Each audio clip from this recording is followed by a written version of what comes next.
Olá pessoal, videozinho aí de sucata, mais uma vez. Essa é sucata de computação, tá?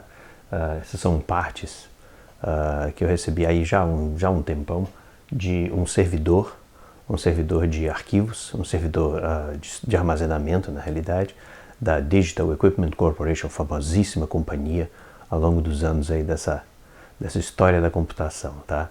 A gente vai dar uma olhada, isso aqui na realidade está bem em pedaços, tá? Mas são sistemas bastante complexos. Basicamente são um servidor de arquivos que usava a tecnologia SCSI, que em contraste ao IDE, que é muito comum hoje em dia nos computadores, né? A tecnologia de interface de hard drives, como esse daqui. Então tem um hard drive aqui, algumas controladoras, tá? E uma fonte de alimentação desse sistema, desse tipo de servidor, tá? A gente vai dar uma olhadinha mais a miúde nesses componentes aí, nessas coisas aí. Vamos lá. Bom, aqui então é só um conjunto de componentes soltos, tá? Então, na realidade, isso aqui não é um sistema completo, tá?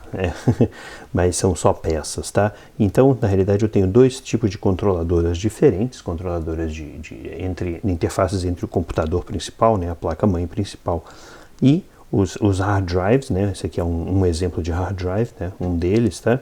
E você tem aqui, na realidade, uma unidade de alimentação, tá? De fonte de alimentação, tá? A unidade de alimentação e o hard drive são modulares, então me faz crer que era naturalmente um sistema em que você substituía os equipamentos até a quente, né? Fazer substituição com o sistema ligado e tal, para missão crítica, etc.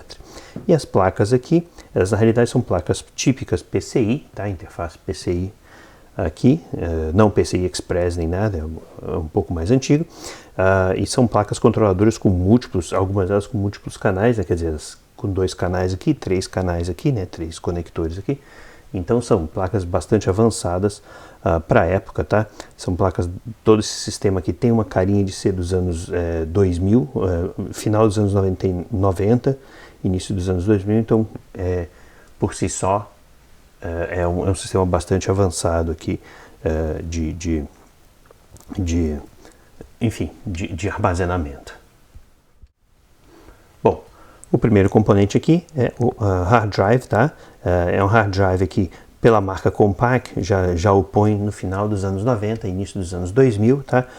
No final dos anos 90, estou tentando lembrar aqui exatamente quando, a Compaq foi adquirida pela IBM, pela HP, pela Hewlett Packard, tá? E eles, então, enfim, obviamente poderia ainda ter algum resíduo aí de marca e tal, das coisas por algum tempo, tá? Eu tenho uma data aqui, 2002, 03, março de 2002.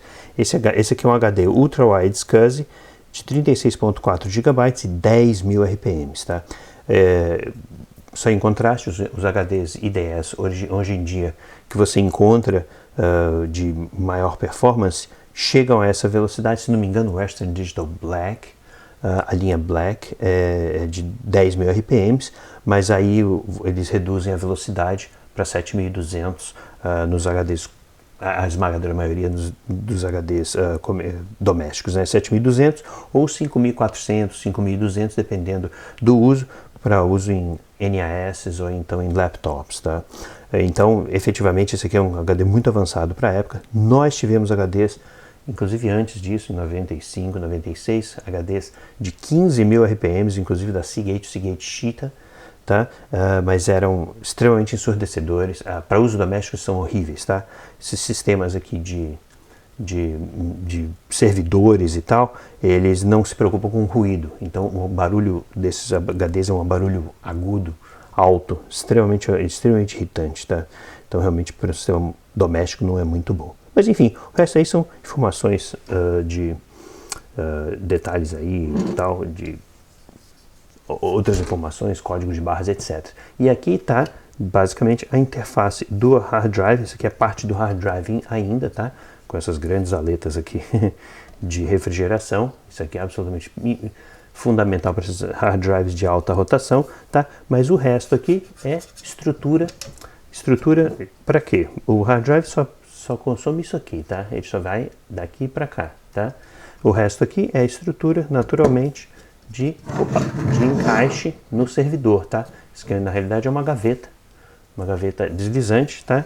E aqui você tem um mecanismozinho, tá? Que você aperta o botão e aí ele efetivamente é uma alavanca que você puxa o hard drive enquanto o sistema está operando, tá? Isso aqui são sistemas de missão crítica, tá? Então você pode operar isso aqui, pode retirar um hard drive sem muitos problemas, tá? Similar ao SATA hoje em dia. O SATA pode ser Hot Connect também atualmente, tá? Então tá aí, esse aqui é o hard drive, tá? É a estrela do pedaço. Juntamente com isso tem também a fonte de alimentação, que a fonte de alimentação também é modular, ou seja, um sistema ela navega num trilho aqui, tá? Então ela pode ser encaixada, e retirada aqui a qualquer momento. Então, no final das contas, está aqui a fonte, os dados de placa da fonte, tá? Então é uma fonte, é um módulo na realidade, né, de potência, tá? Com diversas tensões. Essa aqui não tem as informações aqui, mas eu vi na internet o manual de referência de um dos servidores que usava esse módulo, tá? Então ele fala das tensões, etc, tá? Consome 2 amperes da tomada, então é uma fonte bastante poderosa aí, tá? Por isso talvez a gente abra aí a fonte só para dar uma olhada no que é dentro, tá? Tá aí a interfacezinha, já dá para ver uns grandes componentes lá dentro, e tá aqui a interface de pinos da fonte. Esse tipo de sistema, na realidade, o que ele é, né? Você tem uma frente do equipamento que você encaixa os diferentes módulos, tá? E atrás você tem uma placa de circuito que a gente chama de backplane, né? Que é uma placa com vários conectores. Aí quando você insere isso aqui, ele se conecta na placa de trás. Mesma coisa o HD, quando você põe o carinha de trás, você insere nos trilhos, né? Ele se encaixa nesse backplane, e aí esse conector aqui faz o contato com o backplane atrás do computador. Então, basicamente, esse aqui é o princípio básico de operação, os 2 primeiros componentes aí, bem modulares aí dessa sucata.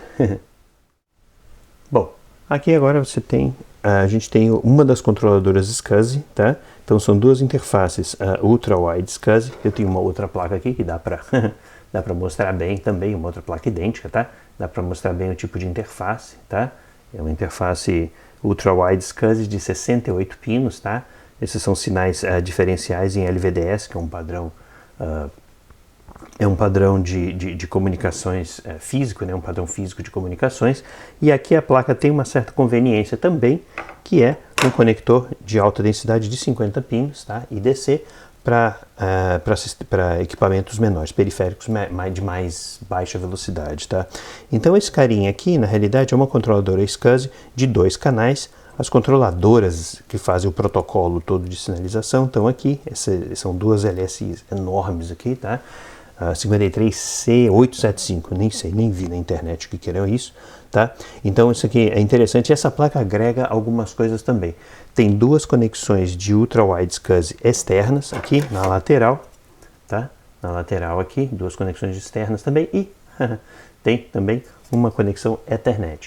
A conexão Ethernet, na realidade, ela é feita pelo Digital aqui, 21140.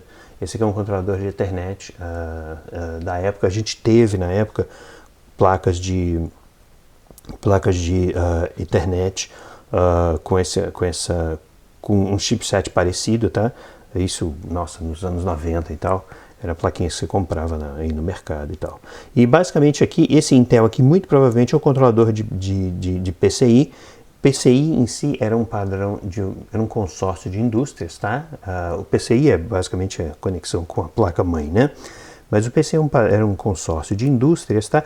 Em que a Intel capitaneava aí, tá? Então, no final das contas, o pessoal tinha muitos chipsets preparados, feitos para essa interface aqui.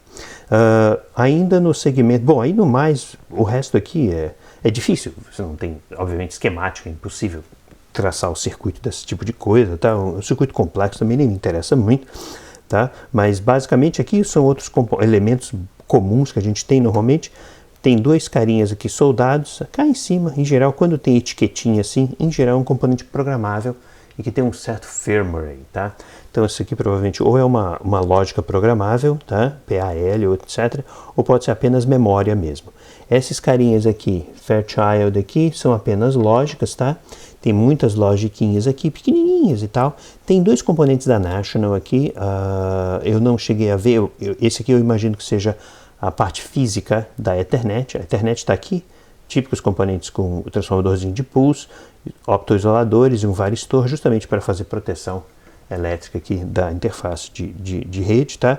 E esses dois carinhas da National aqui, depois eu dou uma olhadinha aí, mas efetivamente a placa aqui, ela é bastante complexa para o que é, e bastante avançada para a época, tá? Então, tenho duas aqui, as placas são ligeiramente diferentes, dá para notar a serigrafia aqui dos LSIs, tá? LSI Symbios, tá? Então são, não sei se foi uma aquisição e tal, mas de resto as placas são idênticas, tá? As placas são idênticas, apenas a serigrafia dos dois componentes principais.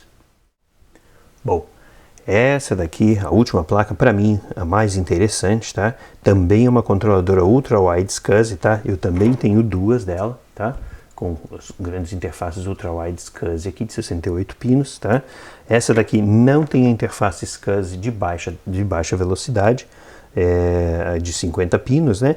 E tem dois conectores aqui na lateral, como a outra placa também tinha dois conectores SCSI para componentes externos, né? E essa placa aqui, na realidade, ela é uma placa RAID, tá? Então, na realidade, RAID é o que te permite associar diversos discos e montá-los de maneira lógica. Fisicamente são diversos discos, mas logicamente para o sistema operacional é apenas um disco só, e você tem algumas combinações aí de arranjo dessa combinação lógica para te permitir maior confiabilidade, maior velocidade, etc. Tá? Então, nesse caso aqui, é um arranjo SCSI uma placa SCSI de 3 canais, dá para notar 3 LSIs gigantescos aqui, com os 3 conectores, tá?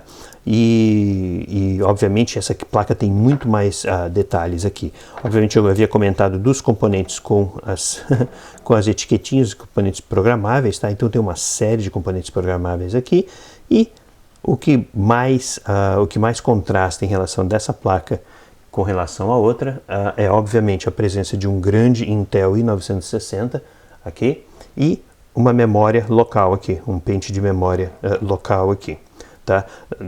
Por outro lado, esse MyLex aqui provavelmente já é a ponte também que liga toda essa placa com a interface PCI, tá? Essa aqui não tem rede Ethernet, tá? Ela não é integrada nesse sentido, então é uma placa exclusiva controladora SCSI. Bom, um pouco de história aí. O Intel i960, que está aqui ao contrário também, ó, tem outra plaquinha, tá aí, o carinha. Ele, na realidade, ele é um microcontrolador RISC que a Intel lançou. A Intel lançou nos anos 90, tá? É um microcontrolador que vai até os seus talvez 30, 40 MHz, que era a velocidade típica da época, tá? Mas é um controlador RISC de arquitetura proprietária, tá? Não tem nada a ver com PC, o XT, etc. O PC x86, né? E ele efetivamente foi um microcontrolador extremamente popular, bastante complexo, tá? Bem caro, mas bastante potente para a época, tá?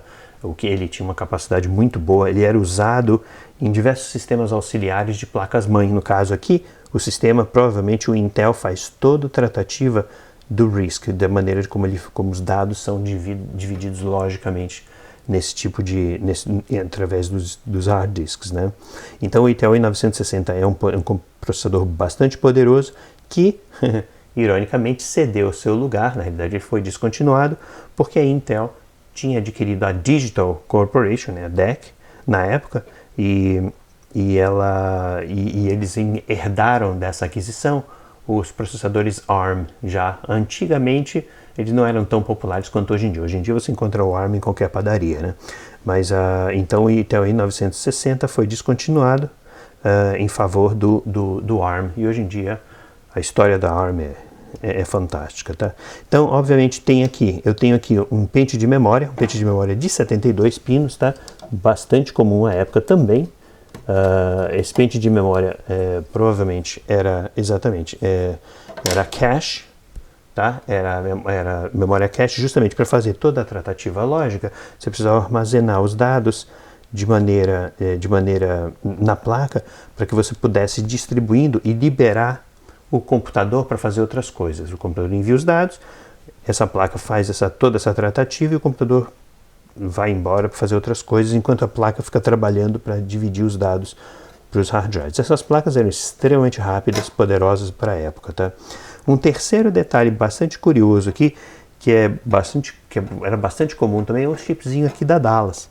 Esse chipzinho aqui da Dallas, você nota que ele é quadradinho aqui, e ele é um pouco bastante alto e tal.